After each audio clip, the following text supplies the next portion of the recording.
আমরা সরকারকে জানায় দিতে চাই, এই 95% মুসলমানের দেশের মধ্যে ইসকন নামের কোন পায়তারা সন্ত্রাসী বাহিনী থাকতে পারবে না, পারবে না।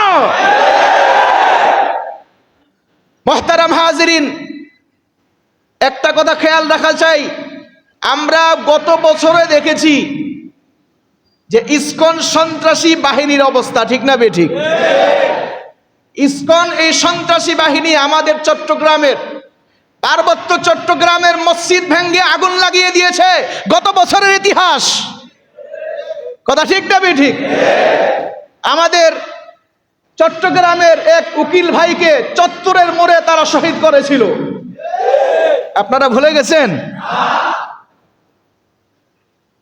এই জন্য যারা চাচ্ছে ভারতের দালালি করে বাংলাদেশের মধ্যে একটা বিশৃঙ্খলা অরাজকতা তৈরি করবার, কিন্তু এই স্বপ্ন তাদের কখনো বাস্তবায়ন হবে না ইনশাআল্লাহ। কথা ঠিক না বেঠিক?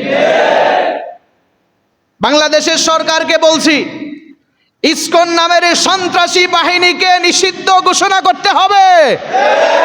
যদি নিষিদ্ধ ঘোষণা না করা হয় আর তাদের এরকম অপকর্ম যদি আমরা বারবার দেখতে চাই, কাফনের কাফন মাথায় বেঁধে প্রয়োজনে সরকারকে নিষিদ্ধ ঘোষণা করার জন্য রাজপথে নেমে যাব।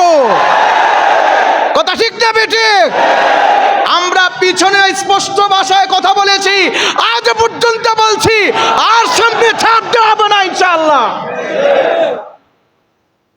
মুহতারাম হাজিরিন, এত কিছু সহ্য করা যায়? এই স্বাধীন দেশে রক্ত দিয়েছে 5 আগস্টে, এত শহীদের রক্তের উপরে এখন সরকার যদি ভারতের দালালি করে, এই সরকারকে আমরা চাই না।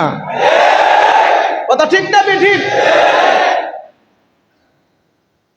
এবং যারা ইসকনের নামে মুসলমানদের উপরে বারবার আঘাত করে যাচ্ছে, যদি সরকার এটা তার মঙ্গল চায়, তাহলে আমরা দাবি জানাই খুব দ্রুত ইসকনের বিরুদ্ধে ব্যবস্থা নেওয়ার জন্য। আরে কথা বলে না?